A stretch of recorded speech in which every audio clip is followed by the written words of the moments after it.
Hi, welcome to Strength Coach TV, the show where we take you inside some of the country's best fitness facilities, give you a tour, sit down and talk shop with some of the owners. My name's Anthony Renna. Today we're heading to Farmingdale, Long Island to Superior Athletics. Billy Rom is the owner there, and I love Billy's story. I love kind of the way he grew his business and the way he's still growing his business. He's in a 10,000 square foot facility. He used to rent from like a baseball facility and took that over. And he's expanding. He's doing some great things with coaches. We're going to go over some of something he calls training in a box, where he teaches these interns how to train inside this box. Really cool concept. I love it. But Billy's doing some great things out in Long Island. So let's head out to Farmingdale to Superior Athletics. Hey guys, welcome to Strength Coach TV. I am in Farmingdale, Long Island with Billy Rom at Superior Athletics. Thanks for doing this, Billy. Yeah, no problem. Thanks for having me. Well, let's start out with the basics. What do we got here? What's square footage? So we're about 11,000 square feet.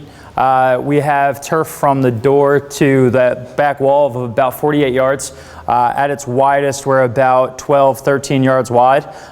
We have two separate weight rooms that take up about 60% of the space, so pretty big. Yeah, absolutely. Now, were you always, were you next door, was it? So 6 years ago, I came here as just a coach. A year later, I took over as their director of performance training. 2+ years ago, I ended up purchasing this side of the facility, all the equipment, everything else from the people that I was merged with. What was it? Is it a baseball? Baseball training facility. It is, okay. Yeah. So they train predominantly baseball players, a few softball players. But I got to the point that I kind of wanted my own thing, and the previous owners, that actually seen an owner change as well. Okay. The previous owners and me kind of, we weren't meshing as well.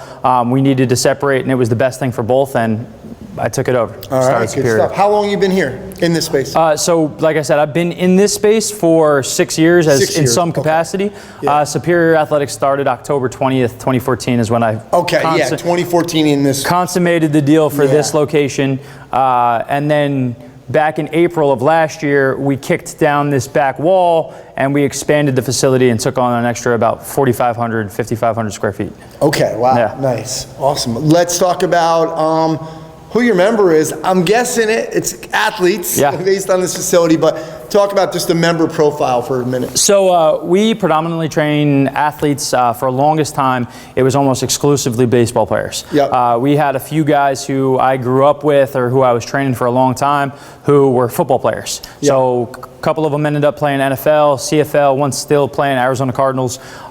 So we kind of had that football and some lacrosse, and when I did the separation, we kind of got an ability to rebrand ourselves separate from their baseball kind of umbrella. Yep. And that allowed us to really expand out into some more sports. But we're 90% of our business, maybe more, might be 92% of our business comes from strictly athletes. Yeah, and you say you're still doing some personal training, because like right now it's, what time is it? It's 11 o'clock. Yep. There's nobody in the facility, which happens at a lot of facilities that train athletes, but you still train personal training for a lot of clients. Yeah, I do about 25, 30 sessions a week in the morning. I'll do 5 sessions. Some of my sessions start as early as 5:30 a.m. So by 10:30 a.m., I've already gone through 5 sessions, and nobody sees the facility, nobody knows anything. The kids nighttime are like, oh man, it's good that you get to like start at 3 o'clock in the afternoon. It's like, no, my days are 16 hours long sometimes, and that's part of the deal, right? It's a long day, So speaking of that, how many coaches you got working with you? So I have my director of performance training who has been with me the longest time, Jason Folco. He is our speed guy. He oversees the director of this and our second satellite facility in Comac. Then we have 2 other strength coaches, the one who runs the Comac facility, Matt Cronin. I have Michael Baranis runs all of our weight room. He does our program design here. He handles all of that. And then we have probably 2 or 3 other what we call an apprentice coach. They don't full on run classes for us all the time. They kind of assist the coaches. So that helps us keep a better ratio of athletes to coaches. They've gone through an internship with us. They've done all these other things, but we either just don't have a full-time position available for them, or they need a little more seasoning before we can have them run in full groups. Internship, when do you run those? We have 2 internships. We have a December 1st every year, we usually start our professional internship. So that's usually for coaches who want to either get into this field or want to take their career up a notch and really learn some more things quickly. Because in this past winter, we saw about 330 different athletes a week. Wow. So to come in and be able to cue 200 different hip hinges a week gives you such a huge bump in your career that the coaching eye, that ability to kind of take yourself to a different level, that's our busiest time of the year is for that, because of baseball, lacrosse on Long Island. We have so many athletes that come through, teams that we work with. So we'll have our professional one then, and then sometime late May, we start our academic internship. That's usually kids who are still in school or need to have their internship in order to graduate.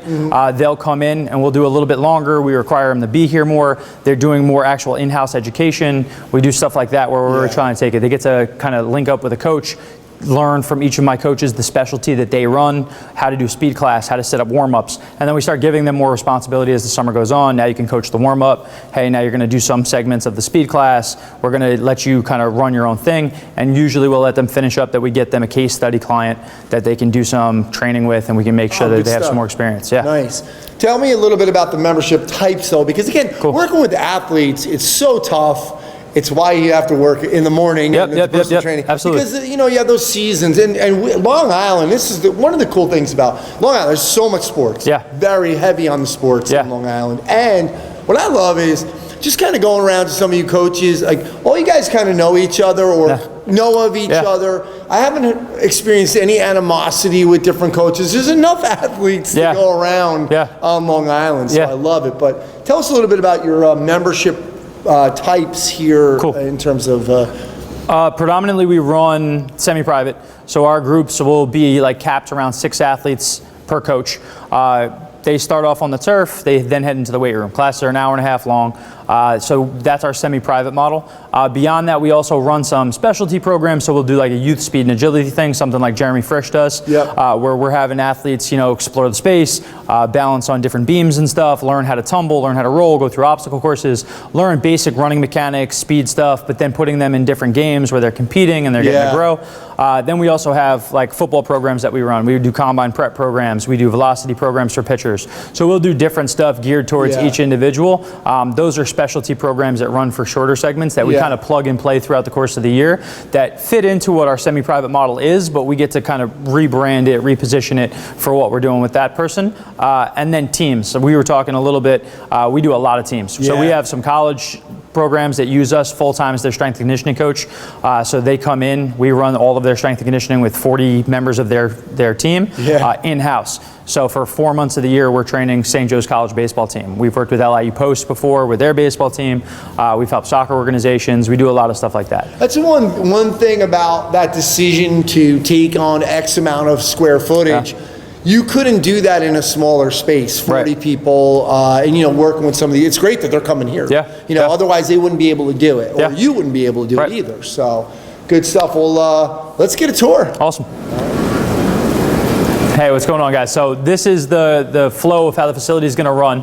Athletes come through this door here, right? We have our own designated parking lot back here. When an athlete comes in, they can reach over here and they grab their program.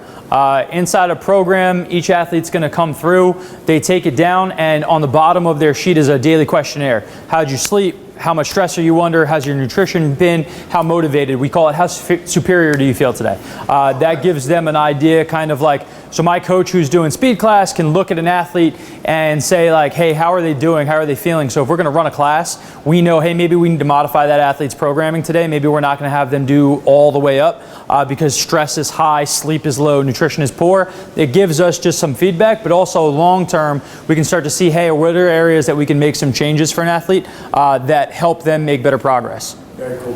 Is this, you can open this up. We see this, another big ass fan.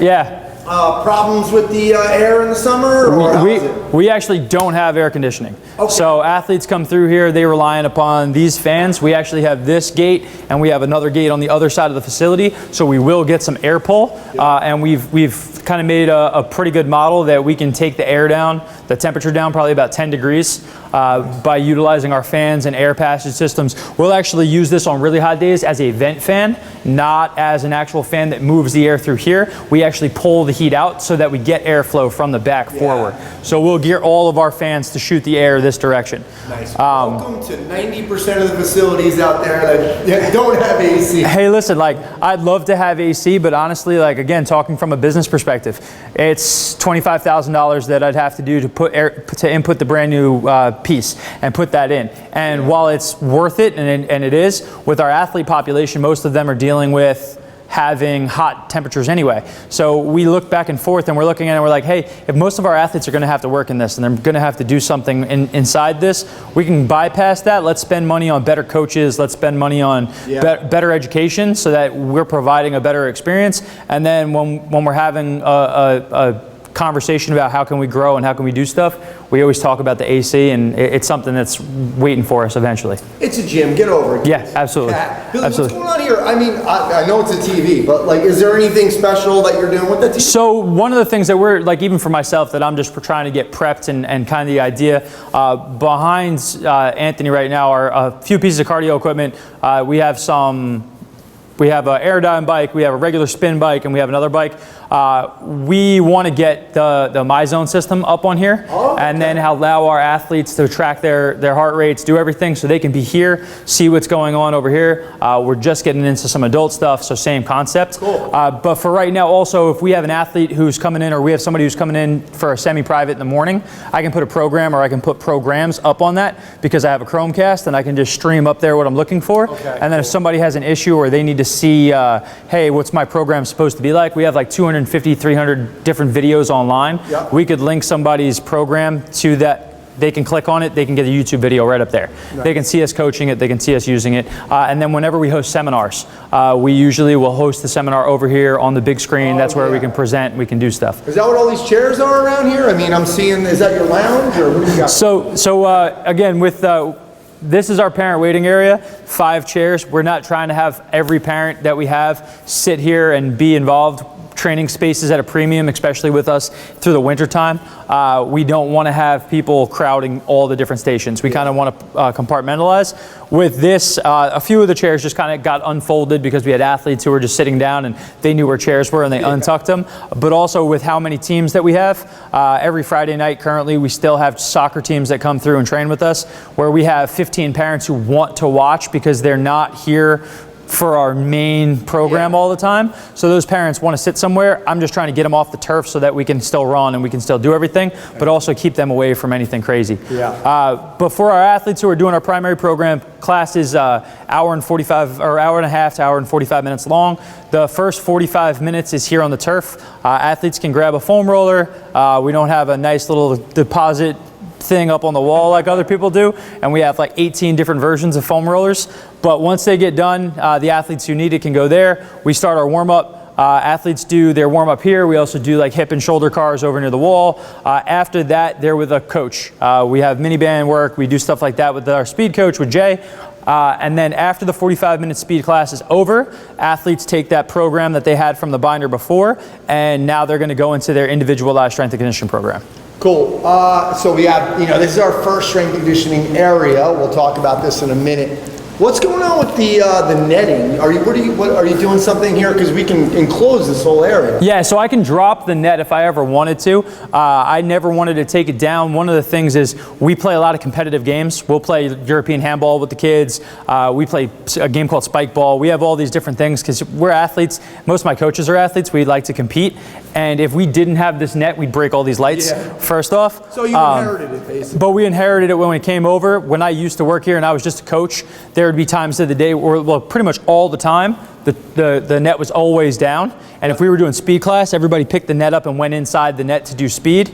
But then if we wanted to use the weight room station and somebody was doing baseball specific stuff in here, they had it. When we inherited it, we kept it, just because for me, it adds as a protector, but also it gives us versatility. If we were ever to do something that we were required to drop it down, we have the ability and the access to kind of do it whenever we want. Cool, I should have came on one of those nights, play a little handball. Oh, listen, you can come anytime. We have med ball, bocce ball, so like we take the smaller med ball, throw it out, and then we take the bigger big Perform Better med balls, and who can get them closer. Nice. Each one, depending on the weight, rolls differently, so you have to start learning which one you're using, what angles there are.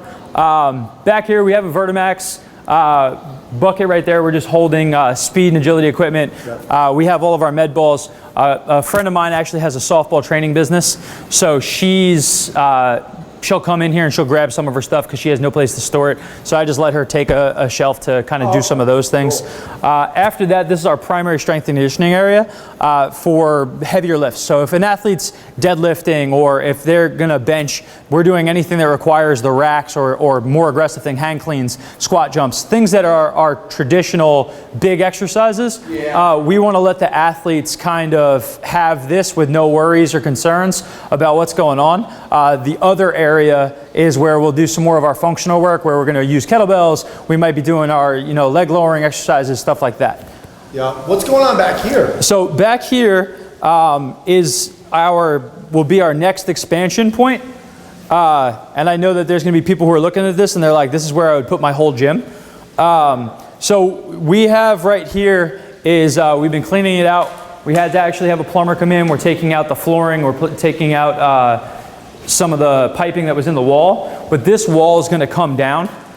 We have a strip of turf here just to try to start to set up where we're going to do it, but we're going to have one strip of turf that runs from our current existing turf all the way to this back wall plus our crash pad, and that'll give us 60 yards inside. Wow. So we can have athletes run 40-yard dashes and they have 20 yards to slow down, decelerate, still have the crash pad. Yeah. So that opens up some more versatility. Again, we have a lot of space, so if we wanted to run a combine with a whole football team and reach out to a local area for like, hey, we'd love to do an FMS and a full combine testing for your football team. Yeah. Why don't you guys come in? All we ask is you guys fill out some information, some sheets, then we can give kids their vertical jump. We can do a 40-yard dash. We can do a 5-10-5. We can do a bench press test, and we can show off the facility that we have. Yeah. And it's something that we can do there. And then we also sell that. We call it an athletic profiling. And then we can show them who their best athletes are in the organization, things like that. And then that way we have just another business segment that we can do. We're also going to put powerlifting equipment back there. Two of our coaches have a online powerlifting company called Stoked Athletics. And they do program design, things like that for powerlifters. Nice. And one of my long-term athletes and my coach are two of the top raw powerlifters in the world. Wow. Matt Cronin has a whole bunch of the American records for squat. Sean Noriega is the other athlete. He's been training with me since he's like 12 or 13 years old. He goes to MIT, and he's a 20-year-old who deadlifts 660, benches like 405, squats over 600 pounds. My coach is 19. He's very, very close to those exact same numbers. Wow. They both just competed at the Arnold. So when they're home, especially with weight, with what all of our programming, everything else, with the power lifters that we now start getting in, we have another guy, Dom, who works with our coach Mike. He squats 903.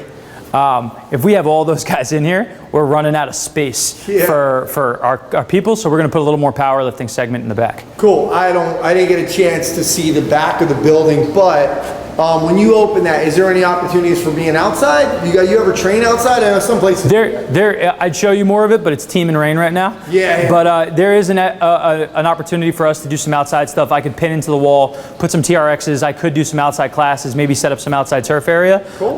That's a build out for down the line and thinking about where we're going.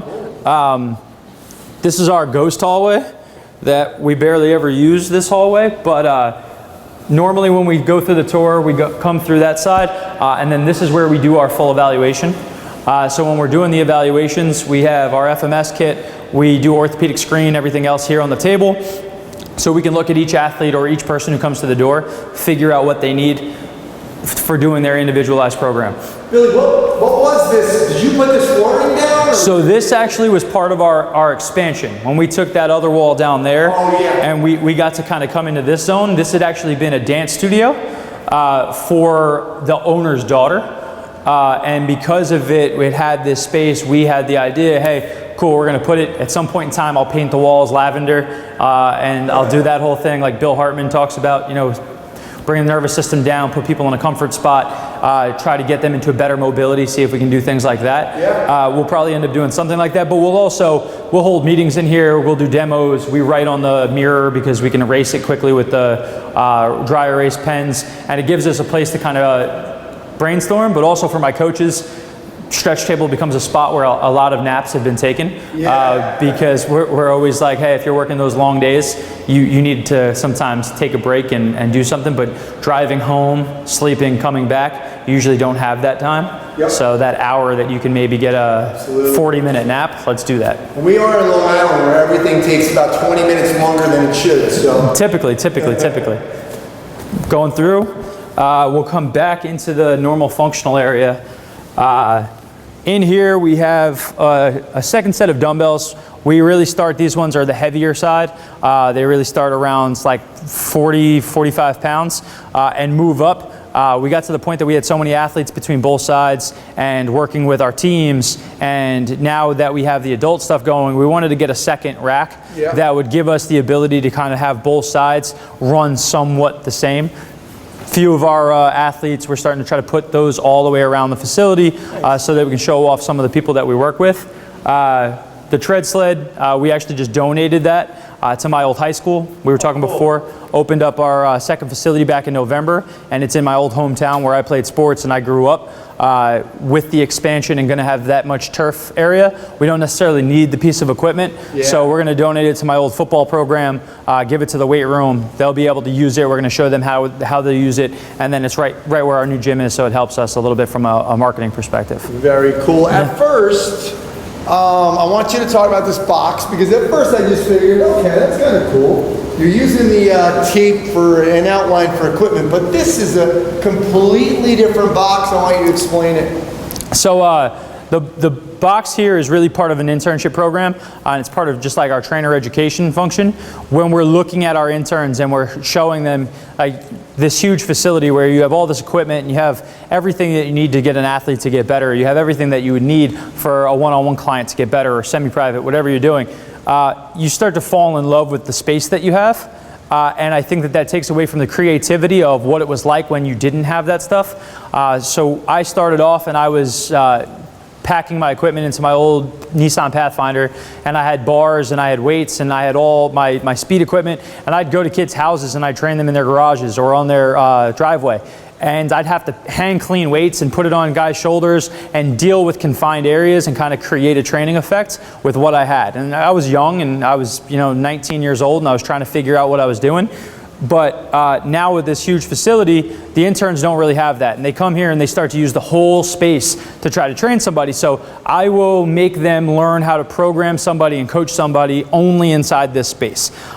This is 6 feet by 6 feet. So you should be able to, most people will be able to lay down. You can do your planks, you can squat inside of here, you can do push-ups, you can do leg lowerings, you can do your kettlebell swings. You can pretty much do all your training that you would need inside this box, but it also starts to open up your creativity of how do you deal with space restriction. I think that so many people see these lavish big facilities where you have all this space and you start thinking, I need that to be a coach. And when I was younger and I was watching Strength Coach TV, I'd be like, man, I guess I need that. And then as I really was doing it, I'm like, no, I was successful when I was doing it in the small spot. How do I re-show that to my people and kind of get them to understand, hey, use small space, be able to execute inside that small space. Cool. Love it, love the idea. Love all the education that you're involved with too, and maybe we'll talk about that in a few minutes, but let's go talk some business. Cool, awesome. All right, great stuff, Billy. Love what you've done. What you're doing with what you inherited too. I really like that, because a lot of this stuff was the way, obviously with, like you said, you were here already, and you didn't change much in the beginning, right? Yeah, in the beginning we tried to just take over and just keep doing what we were doing with the small changes, because I didn't want to, you have an already existing, even though at the time it was 30% of the size it is now. But you had a client base that you don't want to alienate immediately, because even though you might have disagreed with something the way it was being done, you don't want to completely just tear apart what you were doing, because now those people who had kind of fallen in love with it disappear too. And that's a really good point, because there's a lot of people out there that do start out like that. Like TJ and Amp, he started out inside a baseball facility as well. I mean, I started out inside of a golf facility. So, you don't want to change so quickly. Coach Boyle actually talked about that when he was saying about, like, when you get a new job, whether it's a college or a pro team, you don't want to disrupt too many feathers at first. Like, just go in, make it nice and easy. So that's why I wanted to bring that up. Yeah, absolutely. I think that transition, it's an important time. Yeah. Talk just a little bit about, your challenge in that, I guess the identity thing as well, like everybody associated you with Nextdoor. Talk to us about like how you kind of started to overcome that. So one of the big things that was a challenge in the beginning was, and funny, but at one point in time, Dana Cavalier was potentially going to come in here to put his new gym. Okay. Then there was another coach who came in. He put his stamp on it. He tried to take some things. He had run some Parisi speed schools. Yeah. He went to all 4 phases of athletes performance training. So he had some ideas on how something like this should run. Yeah. So there were a lot of other hands that had been on this before I even got here. Yeah. That had shaped kind of how the perception of this was. So I was dealing with that hand when I first took over. That, hey, I had other people's stamps and other people's personal branding on top of another brand that had morphed kind of the conversation. So when I even took over as the director of performance, my first step was the people who didn't like what we had done for whatever reason, trying to bring those people back into the fold and be like, hey, things are different now. Yeah. While not upsetting some of the other components. But one of the big things that we had here was athletes used to be able to train here unlimited for $150 a month. So when, not gonna work. Yeah, so when I was doing that, like one of the first things I had to do was I had to raise rates, but how do you raise rates instantaneously from that with an existing client base without completely nullifying yourself? So it was a challenge trying to do that and then rebrand what we did. So what we did was we launched a second program inside here that was different. So we had our original program, which was this unlimited thing. We made that price point a little bit more. So we brought it from the $150 to $199, and we brought it from unlimited to 3 days a week. Still okay, we can make better margins. We're doing a little bit better now with how we were forming that. But then we also started what we called an advanced player development program. And that was a fully customizable experience where an athlete was going to come in, they were going to get an hour-and-a-half class, they were going to get a custom program and higher-end coaching. In the beginning, that higher-end coaching was just, hey, you work with the superior coaches, or at the time it was prospect, you work with those coaches, and then you work with Billy's advanced player development group if you wanted to pay the premium. Okay. Now that program is pretty much how we exist today, and now that's anywhere between $300 and $500 a month, and the athletes are training 1 to 3, 4 times a week. Right? So the program was much more expansive, more expensive, but much more elaborate. It took into account the stuff that you want to do with a higher end athlete, more similar to like a Cressy or a Mike Ranfone model, where you're trying to give people a customized experience for what they're doing. So we've ran those two simultaneously, and then at some point in time, we just kept raising the price of the lower program until the point where we just deadened that program, and they became one. Phases it out, right? So we made it so similar that at some point in time we were able to just completely cut it, and they were one program, and nobody really recognized it. And now it's like our average sale price was $189 a month, and then it became $320 a month. And it happened over probably 18 months, but nobody noticed the transition. We probably had a few people who left in that time, like anybody would have any normal exit anyway. But on top of that, the people who were coming in never knew anything else but the program that they were being put into. So there was no problem, and our name grew, and it got to the point that now that's just what we were able to do. With young athletes, you have an opportunity, you're a big influence on them, especially again, 90% of your population right now in here is young athletes. No, I don't see any supplements or any, possible juice bar.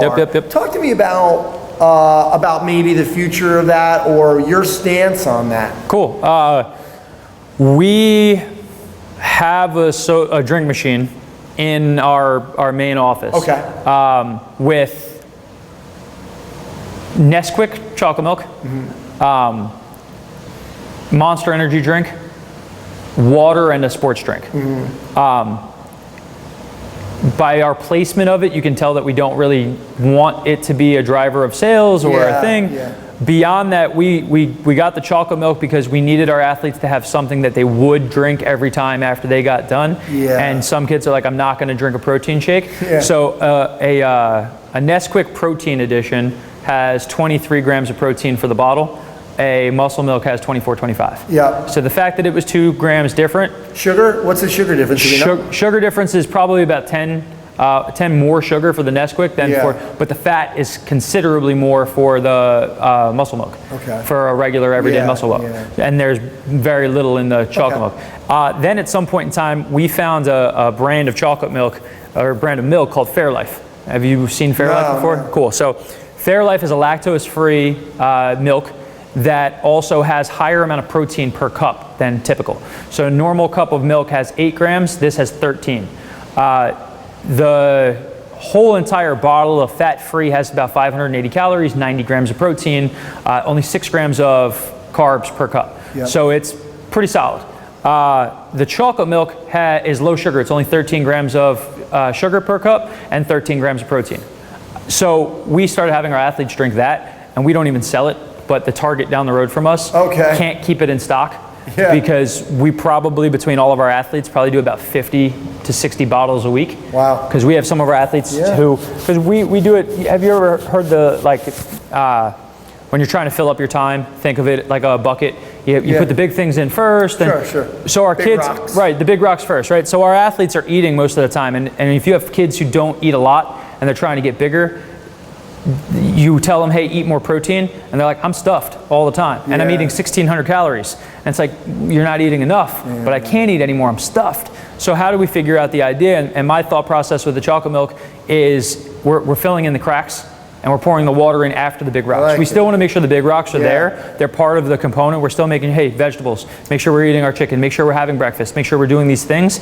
But then, can you drink 4 glasses of this chocolate milk a day? Yes, guess what? We just added 50 grams of protein into your diet. We added extra calories, and because it's lactose free, we can offer it to any of our athletes, and we don't have a problem. So it was an easy thing, and I'm not trying to make sales off of it. Like, we're probably terrible at the adding the extra component to what we do. Is it something that you want to do though, or something that you're against? It's not even something that we're necessarily just against.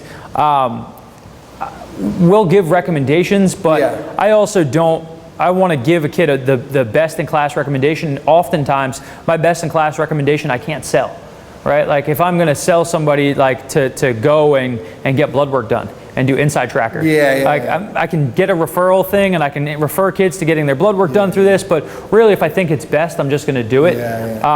We were talking even before, like BioSteel is a great source for some of our kids. We send them in that direction, right? If a kid is like, hey, I can't have that, okay, Fairlife is the direction.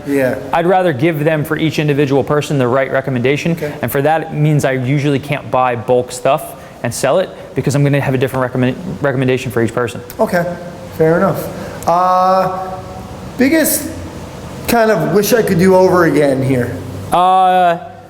It was an audacious goal having my first facility be 11,000 square feet right out of the gate. And I probably, like if I cut myself down to a 6,000 square foot facility on Long Island for the same pricing and same everything else that we do here, I'd be making a lot more money than I make by being here, and in an honest like function. But I wouldn't be training the way I wanted to. But that's the trade between what do you want to do and what's going to maximize profitability. I don't think you need what we have. It goes back to the idea of the box, right? But I like what we have because it gives us opportunity to do everything else. But that's probably the biggest challenge is just like anybody, any business probably in fitness, lead generation is your biggest function that you're always trying to chase. And you have to think about every 100 square feet as a person that you need to go and find in terms of an expansion per month, right? So how do you add that person to something when you add 5,000 square feet? It's like, hey, where'd you add your 50? Where'd you add your 50 people, right? And that's the component that you're trying to do is understanding that you're chasing that. I'm more aggressive than other people in terms of my stance with how to do things. Like I'm fine being uncomfortable, and there's times where I'm uncomfortable and I'm like, man, we're very, very big and we're getting very big very fast. But I'd rather that pressure Yeah, kind of motivates you a little bit, kind of pushes you a little bit. Then being in a 1,200 or a 1,500 square foot facility and trying to grow it, I feel like if I had done that, I talked to Alan Cosgrove in I think 2012 or 13 at Perform Better, and he always banged the drum of go bigger in the beginning. What's the worst case scenario if you fail, right? And I'm the last person you should tell that to, because now I'm like, throw the chips in the air and whatever happens, happens. But looking at that, he was probably talking 3,000 to 6,000 square feet, right? Go bigger than, right? And I'm like, not 11. I'm like 11,000 square feet and a second facility. But I mean, listen, I love what we do. I love what we have. But probably I would say to everybody else, don't do that unless you're comfortable with how hard that work is. Like, I'm cool with how that work is. We talk about 16-hour days. I'm completely comfortable with that. I can go out and just work and do free clinics and do free stuff and bring leads in constantly. If you can and you're not that person, start smaller than that and just make sure. But that's probably my biggest thing, is I probably wouldn't have gone, hey, I'm going to take over this facility from them directly. Maybe I'm going to go to a town over and I'm going to get 4,000 square feet and I'm going to do it a little different. There is something to be said, though, not moving next door, really, right? Or really. Well, actually, I mean, and that also was a challenge. There was a. It wasn't a clean, beautiful split. Right? And the relationship wasn't super healthy from the start anyway. The previous owners had their issues with a partner, and they had stopped funding money to this place. So my door over there didn't work for a while. I had to, there was nothing that closed it. So I had to take a bungee cord and a 30-pound weight and attach it to it so it would close the door, right? And then we lost lights in here, and the lights didn't work, and they wouldn't pay for a person to come in and fix stuff. And like we talked about the person who had been here before, there was a lot of things that we had to re-earn credibility for people when we first took over. And I would say our first year in business, we had 0 leads come from next door. Wow. So when we talk about having next door, I actually had the conversation with somebody the other day. I would say 95% of our business does not come from next door. Even with the new people, it probably, since they took over about 9 months ago, it's probably been about 6 or 7 leads that converted over to us. Probably 10 leads total that came through, which is great, right? I never want to talk about a pre-qualified lead that's got a 70% conversion rate. Cool, awesome. That's not, I can't look and I never will spit in the face of that. That's awesome. It also, for the athletes that we do have, it's easy for us to look at a baseball player and say, hey, why should you come to us when the premier baseball training facility on Long Island is next door? Right? So even if we don't have it, it's easy for me to say, hey, go next door and hit in a cage. Hey, go next door and take a lesson. Hey, go next door and do X. Nice. It's nice to have, but with where we were and where we were at, for a long time, I would say it was a negative, not a positive. Which is weird to say.